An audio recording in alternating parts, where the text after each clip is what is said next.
আবু হানিফা রাহিমাহুল্লাহ মাত্র 3টি হাদিস জানতেন। আমি ওই মন্তব্যটাই করতে যাচ্ছি।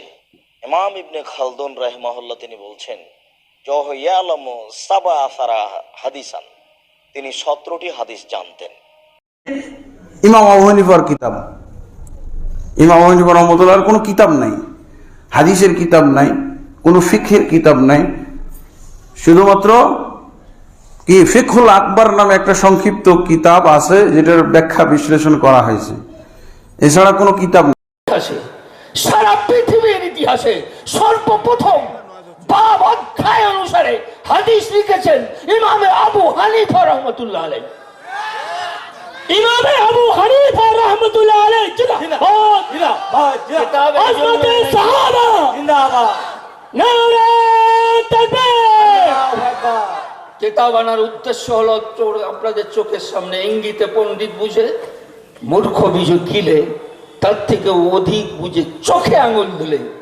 এটা একটা খণ্ড, এরকম 21 খণ্ড।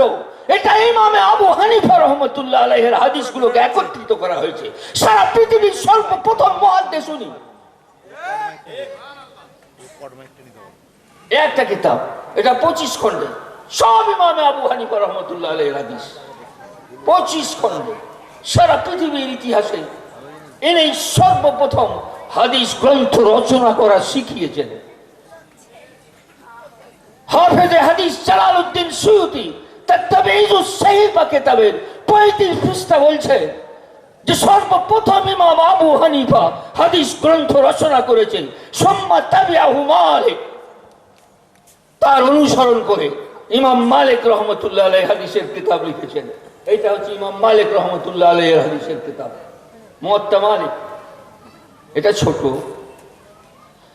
এরকম 10 খণ্ডের কিতাব আছে। কি অন্ধকারে ফেলে রেখেছে ওদেরকে, কি অন্ধকারে ফেলে রেখেছে। বলছে হাদিস জানতো না। হাফেজ জালালউদ্দিন সুয়ুতি বলছে ইমাম আবু হানিফা শিখিয়েছে কিভাবে হাদিস লিখতে হয়।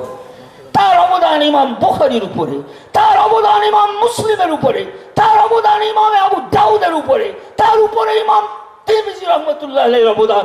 বিশ্বের যত মুহাদ্দিস সবাই শিখেছে কিভাবে হাদিস লিখতে হয়। এটা জানার দরকার আছে না নেই? ফিতনা, ফিতনা, ওটা একটা ফিতনা, ওটা একটা ফিতনা।